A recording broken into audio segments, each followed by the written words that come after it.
setelah ada firqah-firqah takfiri yang mengatakan orang megang keris itu syirik, kekuburan syirik, ini syirik. Itu salah besar. Kalau orang membawa keris menjadi syirik karena percaya sama makhluk. Orang misalnya kejawen kalau nggak bawa keris nggak nyaman. Orang kota itu kalau nggak bawa ATM juga nggak nyaman. Itu tidak dihukumi syirik.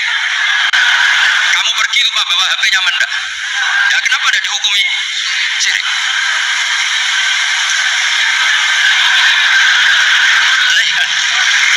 Jadi ini logika-logika. Jadi makanya ini sebenarnya boleh kritik saya. Saya tuh berkali-kali bilang saya termasuk ulama yang mau bikin gerakan jangkep elek. Bismillahirrahmanirrahim. Assalamualaikum warahmatullahi wabarakatuh. Alhamdulillah wassalatu wassalamu ala rasulillah wa ala alihi wa ashabihi wa mawalah amma ba'du. Saya ingin menyampaikan suatu pesan kepada Gus Baha, yaitu surat Al-Isra ayat 36. Wala taqfu ma laysa laka bihi ilm inna sam'a wal basar wal fuad kullu ulaika kana anhu mas'ula. Janganlah kamu mengikuti apa yang kamu tidak mempunyai pengetahuan, tidak memiliki ilmu di dalamnya. Sesungguhnya pendengaran, penglihatan, hati, semuanya itu akan diminta pertanggungjawabannya di sisi Allah Subhanahu wa taala. Baik, kaum muslimin yang dirahmati oleh Allah Subhanahu wa taala, maka di sini sebelumnya kita harus mengetahui apa hukumnya membawa keris atau cincin atau gelang atau yang semisalnya menurut pendapat para ulama. Tentunya ulama yang berpegang teguh kepada Al-Quran wa Sunnah ala fahmi salafil ummah, bukan sembarang ulama, yaitu ulama yang menyandarkan pendapat mereka kepada dalil-dalil menurut pemahaman para sahabat Nabi SAW.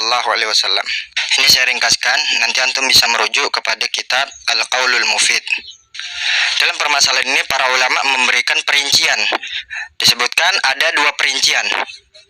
Yang pertama adalah membawa keris atau menggunakan cincin, gelang dan yang semisalnya tanpa meyakininya sebagai suatu yang memiliki kemampuan gaib untuk memberi manfaat atau menolak bahaya. Maka seperti ini diperbolehkan oleh para ulama. Dia menggunakannya hanya sebagai perhiasan, misalnya menggunakan cincin sebagai perhiasan atau gelang sebagai perhiasan, atau menggunakannya untuk kegunaan yang lain, misalnya dia membawa keris ataupun pisau atau yang sejenisnya untuk kegunaan memotong dan yang lain-lain. Maka seperti ini diperbolehkan.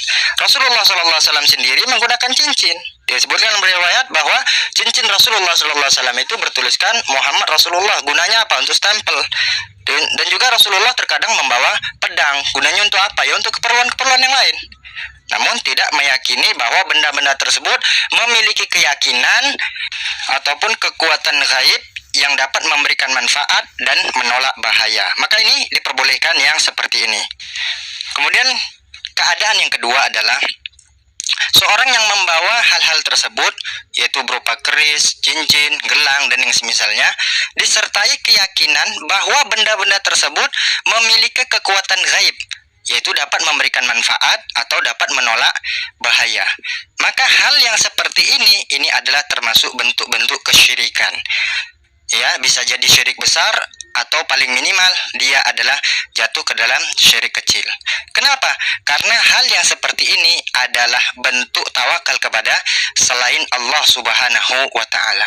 Allah Subhanahu wa taala berfirman, "Wa 'alallahi falyatawakkalu in kuntum mu'minin." Hanya kepada Allah lah kalian seharusnya bertawakal kalau kalian memang betul-betul orang yang beriman kepada Allah Subhanahu wa taala. Lalu kapan dia dinyatakan sebagai syirik besar? Yaitu ketika dia meyakini bahwa benda-benda tersebutlah yang memberikan manfaat dan menolak bahaya, bukan Allah Subhanahu wa taala. Ini terjatuh dalam syirik besar. Dan kalau seandainya dia meyakini bahwa benda-benda tersebut hanyalah sebagai sebab yang mendatangkan manfaat atau menolak bahaya, hanya sebagai sebab, dan itu semua yang menakdirkan Allah Subhanahu wa taala, ini juga syirik. Ya, walaupun syiriknya syirik kecil. Dan jangan remeh dengan syirik kecil, karena syirik kecil itu lebih besar dosanya daripada dosa besar. Lebih besar dosanya daripada berzina, lebih besar dosanya daripada minum khamar dan seterusnya. Maka saya katakan kepada Gus Baha, wahai Gus Baha, bahwa sesungguhnya membawa keris dengan berkeyakinan bahwa keris tersebut menjadi sebab sebagai sesuatu yang mendatangkan manfaat atau menolak bahaya, itu adalah kesyirikan. Minimal dia adalah syirik asghar, syirik yang kecil, dan itu lebih besar daripada dosa besar. Dan kalau dia meyakininya bahwa itu bukan takdir Allah, keris itu sendirilah yang memberikan manfaat dan madarat, itu jatuhnya ke dalam syirik besar dan orang tersebut bisa murtad, waliyadzubillah. Maka bertakwalah engkau, wahai Gus Baha, janganlah engkau berfatwa sesuai dengan hawa nafsumu. Sesungguhnya lisanmu akan bertanggung jawab di sisi Allah Subhanahu wa ta'ala atas apa yang telah engkau ucapkan. Tidakkah engkau mengetahui betapa banyak ayat dan hadis Rasulullah SAW yang telah menerangkan tentang permasalahan ini? Maka di sini saya akan menyebutkannya, insyaallah. Yang pertama, hadis Imran ibnu Husain radhiyallahu anhu yang diriwayatkan oleh Al-Imam Ahmad rahimahullahu taala. Anna Nabiya sallallahu alaihi wasallam ra'a rajulan fi yadihi halqah min sufr. Faqala ma hadhihi?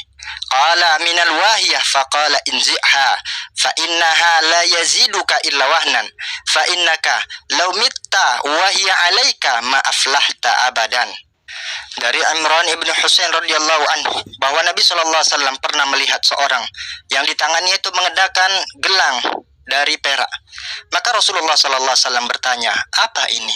Maka lelaki itu menjawab, minal wahiyah, ini adalah gelang untuk menangkal penyakit. Maka Rasulullah SAW bersabda, inzi'ha, lepaskan itu, fa innaka la yaziduka illa wahnan, sesungguhnya itu tidaklah menambahmu kecuali hanya kesengsaraan.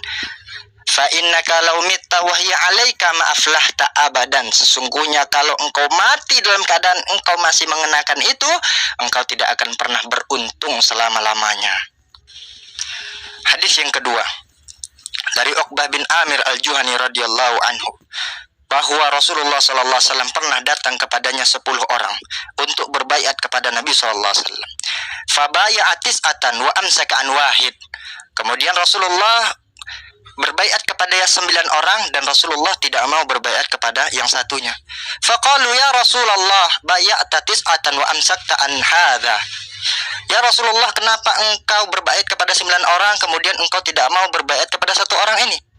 Maka Rasulullah SAW menjawab, inna alaihi tamimah, sesungguhnya orang ini mengenakan jimat tamimah, yaitu kalung ataupun gelang yang digunakan sebagai penangkal penyakit. Ya Rasulullah nggak mau berbaiat kepadanya sehingga dipotong gelang tersebut. Fabaya'ahu, setelah dipotong maka Rasulullah mau membaiat orang tersebut. Waqala, kemudian setelah itu Rasulullah SAW bersabda, man ta'allaqa tamimatan faqad asyraka, siapa yang menggantungkan jimat-jimat atau gelang-gelang ya, dikarenakan sebab untuk menangkal penyakit, faqad asyraka, maka itu dia telah berbuat kesyirikan. Rawahul Hakim, diriwayatkan oleh Al-Imam Hakim. Dan masih banyak dalil-dalil yang lain yang berkaitan dengan pembahasan yang sedang kita bahas ini. Namun 2 hadis ini sebenarnya sudah cukup untuk kita menjadikannya sebagai pegangan di dalam keyakinan kita bahwa jimat-jimat itu termasuk kesyirikan. Lalu pertanyaannya sekarang adalah, apa bedanya dengan membawa ATM atau membawa HP? Bukankah sama? Ketika seorang membawa keris dengan membawa ATM, apa bedanya? Maka di sini saya akan katakan, wahai Gus Baha, apakah engkau tidak mengetahui bahwa syariat Islam membolehkan kepada kita untuk menjadikan suatu benda itu sebagai sebab untuk mendatangkan manfaat atau menolak bahaya? Ingat ya, sebab yang menakdirkan tetap Allah. Boleh kita menjadikannya sebagai sebab apabila benda tersebut merupakan salah satu daripada 2 hal. Ya, salah satu daripada 2 hal. Apa itu? Yang pertama, dia merupakan asbab kauniyah, yaitu sebab secara kauni. Apa itu sebab secara kauni? Yaitu dia merupakan benda atau makhluk yang secara penciptaan dia memang Allah ciptakan sebagai sebab untuk mendatangkan manfaat atau menolak bahaya.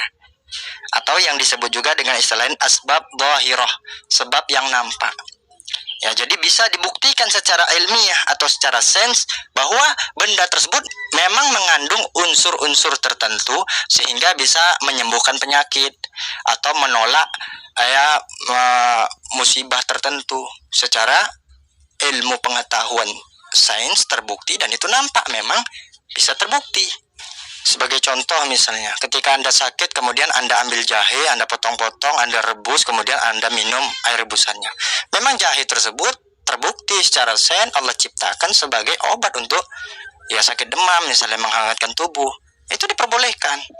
Ya, atau Anda supaya dagangan Anda laris, kemudian Anda pasang pamflet di depan toko, ya.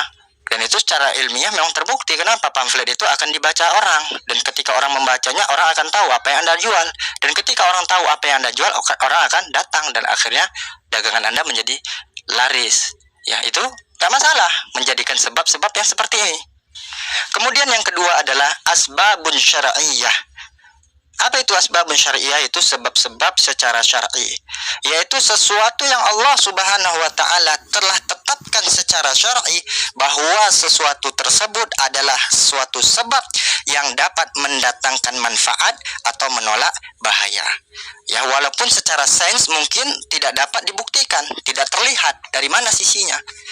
Sebagai contoh misalnya, ketika Anda sakit, kemudian Anda meruqyah diri Anda dengan bacaan-bacaan ayat-ayat Al-Quran. Maka secara sains, dari mana datangnya bacaan Al-Quran kok bisa menyembuhkan orang yang sakit? Akan tetapi ini memang Allah sendiri yang telah menetapkannya secara syariat. Wa nunazzilu minal Qur'an ma huwa syifa, dan Allah telah turunkan Al-Quran yang berupa obat. Jadi walaupun tidak terbukti secara sains, namun Allah sendiri yang telah tetapkan itu sebagai sebab. Atau misalnya supaya rezeki Anda lancar, usaha Anda lancar, salah satu sebabnya apa? Anda ambil suatu sebab, yaitu dengan cara Anda bersilaturahmi, ya, berbuat baik kepada kerabat-kerabat Anda. Ya, ini adalah suatu sebab yang Allah jadikan dia memang sebagai sebab. Disebutkan dalam hadis, siapa yang bersilaturahmi maka Allah luaskan rezekinya. Maka menjadikan ini sebab tidak masalah, walaupun kalau secara akal kita dari penelitian mungkin dari mana jalannya menyambung silaturahmi kok bisa murah rezekinya gitu mungkin ya. Demikian, maka ini sebab-sebab yang diperbolehkan. Bisa antum rujuk ke dalam kitab Al-Qaulul Mufid halaman 105 sampai 107. Maka ketika kita menjadikan suatu benda itu sebagai sebab untuk mendatangkan manfaat atau menolak bahaya, padahal Allah Subhanahu wa taala tidak menjadikan dia sebagai sebab, baik secara kauni atau secara syar'i, maka disitulah terjatuh ke dalam kesyirikan. Sebagai contoh, Anda membawa keris, kemudian keris tersebut Anda jadikan sebagai sebab untuk mendatangkan manfaat atau menolak bahaya. Dari mana datangnya? Secara sains tidak terbukti.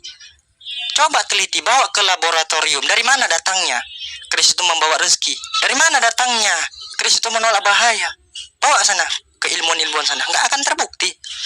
Juga secara syar'i Allah tidak tetapkan itu sebagai sebab. Maka ketika Anda jadikan itu sebagai sebab, itulah letak kesyirikan Anda bertawakal pada selain Allah Subhanahu wa taala. Tidak mungkin Anda jadikan dia sebagai sebab kecuali Anda yakin bahwa dia memiliki kekuatan-kekuatan gaib. Maka ini harus kita perhatikan. Kepada seluruh kaum muslimin harus perhatikan kaidah ini. Kaidah ini sangat penting, dan ternyata banyak dari kalangan kaum muslimin yang belum memahaminya. Ya, mungkin bagi Anda yang merasa video ini bermanfaat, silahkan share kepada teman-teman, kepada keluarga, supaya mereka terhindar dari kesyirikan-syirikan seperti ini.